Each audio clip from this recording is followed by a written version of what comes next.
Hello बच्चों, कैसे हैं आप? तो चलिए हम लोग अब वर्किंग ऑफ इंस्टीट्यूशन का जो अनदर पार्ट है, ठीक, लेक्चर नंबर 4 के माध्यम से, लेक्चर नंबर 5 के माध्यम से हम ये जानने का प्रयास करते हैं कि पॉलिटिकल और परमानेंट एग्जीक्यूटिव क्या होती है। ठीक है, तो सबसे पहले ध्यान सुनिएगा कि in a democratic country two categories make up the executive, अर्थात जो वर्किंग कह सकते हैं कि वर्किंग जो बॉडी होती है उसको दो भागों में बांटा गया है। और इसमें वर्किंग बॉडी को दो भागों में बांटा गया है। ठीक, one that is elected by the people for a specific period, एक बॉडी वो जो कि जनता द्वारा सीधे एक निश्चित समय के लिए चुनी जाती है, उसको हम पॉलिटिकल एग्जीक्यूटिव कहते हैं। याद रखिए, कहा जाता है उसको पॉलिटिकल एग्जीक्यूटिव कहा जाता है। ठीक, अब political leaders who take the big decision fall in this category. तो राजनीतिक नेता, जो राजनीतिक लोग होते हैं, जो निर्णय लेते हैं, वो इसी पॉलिटिकल एग्जीक्यूटिव में शामिल किया जाता है। ठीक, अर्थात जो गवर्नमेंट बनती है वो पॉलिटिकल एग्जीक्यूटिव होती है, उसकी जो मिनिस्ट्री होती है वो पॉलिटिकल एग्जीक्यूटिव होती है, जो काउंसिल ऑफ मिनिस्टर्स होते हैं वो क्या कहलाते हैं? वो पॉलिटिकल एग्जीक्यूटिव कहलाते हैं। लेकिन जो सेकंड एग्जीक्यूटिव होता है, जो सेकंड कैटेगरी है, वो क्या है? इसमें people are appointed on a long term basis, उसमें लोगों को लंबी अवधि के लिए क्या किया जाता है? चुना जाता है। ठीक है, उसमें अपॉइंट किया, देखो वहां इलेक्ट किया था, यहाँ अपॉइंट किया था, मतलब वहां चुना जाता है, यहाँ नियुक्त किया जाता है। ठीक है, अंतर है दोनों में। वहां क्या जाता है? इलेक्ट किया जाता है तो पॉलिटिकल एग्जीक्यूटिव होती है, और जहां अपॉइंट किया जाता है वो क्या होता है? वो आपकी सेकंड कैटेगरी को सिविल एग्जीक्यूटिव या परमानेंट एग्जीक्यूटिव कहते हैं। ठीक, जिसमें सिविल सर्विसेज आती है। जो आईएएस होते हैं, जो पीसीएस होते हैं, वो परमानेंट एग्जीक्यूटिव कहलाते हैं, याद रखिएगा। तो these persons working in civil services are called civil servants. They remain in office even when the ruling party change, वो तब भी अपने ऑफिस में रहते हैं, वो तब भी अपनी पावर में रहते हैं जब सरकार बदल जाती है तब भी।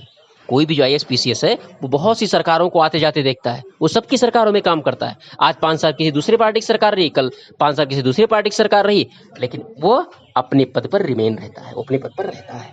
ठीक है, these officers work under political executive, लेकिन ये जो ऑफिसर्स होते हैं उनको इन्हीं पॉलिटिकल एग्जीक्यूटिव अर्थात काउंसिल ऑफ मिनिस्टर के अंदर में काम करना पड़ता है। ऐसे हमारे देश की संवैधानिक व्यवस्था है। ठीक, उनको समय समय पर असिस्ट करना पड़ता है डे टू डे एडमिनिस्ट्रेशन में। ठीक है, बात समझ आ गई? चलिए अब कुछ और इंपॉर्टेंट चीजों की चर्चा करते हैं। ठीक है, आगे देखते हैं। यू माइट आस्क, आपको वैसे लोग अक्सर क्वेश्चन पूछते रहते हैं, अब पता नहीं आप लोग पूछते हो नहीं पूछते हो, कि why does the political executive have more power than the non political executive, जिसकी भी हमने चर्चा की थी कि हमारे आईएएस को, हमारे अधिकारियों को उतनी अधिक पावर क्यों नहीं है जितनी की राजनेताओं को है, जितनी पॉलिटिकल एग्जीक्यूटिव को है। तो पॉलिटिकल एग्जीक्यूटिव को ज़्यादा पावर क्यों है, और जो परमानेंट एग्जीक्यूटिव है उनको उनकी पावर कम क्यों है? पॉलिटिकल एग्जीक्यूटिव की पावर ज़्यादा है जबकि परमानेंट एग्जीक्यूटिव की पावर कम है, उसके पीछे क्या रीज़न है? ठीक, why is the ministers more powerful than civil servants? ये बहुत महत्वपूर्ण क्वेश्चन है। The civil servant is usually more educated, जबकि जो सिविल सर्वेंट होता है वो ज़्यादा पढ़ा लिखा होता है, शिक्षित होता है, and has more expert knowledge of the subject, और उसको किसी भी सब्जेक्ट में स्पेसिफिक नॉलेज होता है। ठीक है, the adviser working in the finance ministry know more about economics than the finance minister, यहाँ तक कि जो वित्त मंत्री होता है उसका जो सहायक होता है वित्त मंत्री से कहीं अधिक ज़्यादा उसको नॉलेज होता है, तभी वो एक अच्छा बजट प्रस्तुत करता है उसके फाइनेंस मिनिस्टर के सामने। ठीक, लेकिन होता क्या है कि समटाइम्स द मिनिस्टर में know very little about the technical matter that come under their ministry. कभी कभी तो इतना होता है, इतना गड़बड़ होता है कि ये जो राजनेता होते हैं, जो मिनिस्टर्स होते हैं, उनको अपने विभाग की तकनीकी जानकारियों की मतलब बहुत कमी होती है, मतलब इस विभाग, उनके विभाग में क्या महत्वपूर्ण पॉइंट्स, उनके विभाग को वर्क कैसे करना चाहिए, यहाँ तक वो भी नहीं जानते हैं।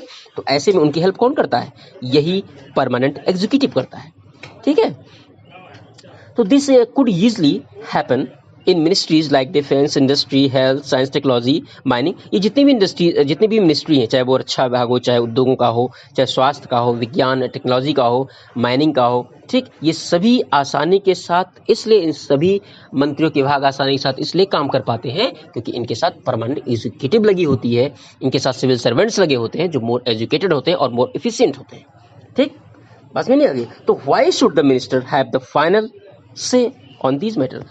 उसके बावजूद भी इन सभी मैटर्स पे पूरे देश को चलाने के लिए इन्हीं मिनिस्टर्स के आदेश की आवश्यकता क्यों, जबकि सारा काम कौन कर रहा है? सारा काम सिविल सर्वेंट्स कर रहे हैं जो मोर एजुकेटेड है, मोर इफेक्टिव है।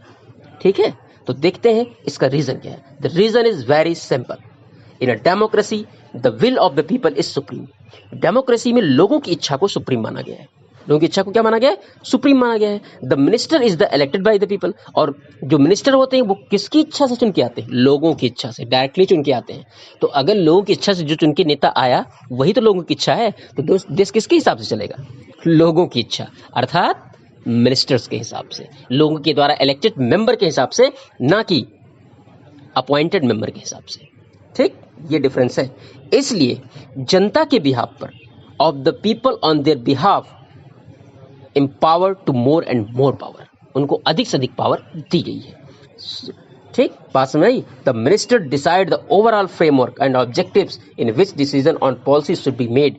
यहाँ तक कि जो मिनिस्टर्स होते हैं वही डिसाइड करते हैं कि उनकी सरकार का उद्देश्य क्या है, उनके विभाग का उद्देश्य क्या है, वो किस प्रकार की पॉलिसी बनाना चाहते हैं। वो जैसी पॉलिसी बनाने के लिए कहेंगे, जो सिविल सर्वेंट है वो वैसी ही पॉलिसी बनाएगा, वो अपने हिसाब से कोई नई पॉलिसी नहीं बनाएगा। The minister is not expected to be an expert in the matters of her ministry. The ministers take the advice of expert on all technical matters, but very often experts hold different opinions are placed before her more than one option, depending on what the overall objective is the minister decide. अब होता क्या है, कभी कभी कुछ issues पर minister satisfy नहीं होते अपने अधिकारियों से। अधिकारी उनको कई प्रकार के ऑप्शन देते हैं कि सर ऐसा नहीं, ऐसा हो सकता है, इस तरीके से हो सकता है, अगर आप ऐसा ना करना चाहें तो आपको दूसरे तरीके से कर सकते हैं। लेकिन अब फाइनली उन्होंने बहुत ऑप्शन सुझाए, तो बहुत से तरीके सुझाए, तो लेकिन जो उस विभाग का मंत्री होता है, अब उस पर ये डिपेंड है कि वो उनमें से कौन से ऑप्शन को माने और किस पर अपना डिसीजन फाइनल करें। ठीक है, तो actually this happens in any large organisation. Those who understand the overall picture take the most important decision, not the experts. The experts can tell the route, but someone with a large view decide the destination. In a democracy, elected minister perform this role. जैसे एक बड़ी संस्था होती है, वहाँ जो organisation का leader होता है वो सारे डिसीजन को हैंडल करता है, उसी प्रकार सरकार भी एक बड़ा ऑर्गेनाइजेशन है, पूरे देश को चलाने की एक संस्था है। तो उसका जो मिनिस्टर्स होता है, जो उस सरकार का हेड होता है, ठीक है, उस सरकार के हेड का एक पार्ट होता है, जैसे हेड तो प्रधानमंत्री हो गया, लेकिन उसके अन्य जो ऑर्गन है वो अपने विभाग का हेड होता है, और उसके विभाग के अंतर्गत पूरे देश में जो भी व्यवस्थाएं चलती हैं उसका वही मुखिया है। तो फाइनली डिसीजन उसी का होता है, क्योंकि वो जनता की इच्छा का व्यक्ति है, अर्थात जनता की इच्छा से चुना हुआ प्रतिनिधि है, इसलिए उसको अधिक पावर हमारे संविधान में दी गई है। क्योंकि हमारा संविधान लोगों की इच्छा से बना हुआ संविधान है, लोगों की इच्छा, लोगों की भावनाओं का, लोगों के रिस्पेक्ट का, लोगों के इमेजिनेशन का एक बहुत आधारभूत ढांचा है। ठीक है, इतनी बातें क्लियर हो गई। चलिए, तो अब हम चर्चा करते हैं कि prime minister and council of ministers की। ठीक है, तो prime minister and council of minister, और उसके बाद उसके पावर और role of the prime minister, ये सारी चर्चाएं हम नेक्स्ट लेक्चर के माध्यम से आपको प्रोवाइड कराएंगे।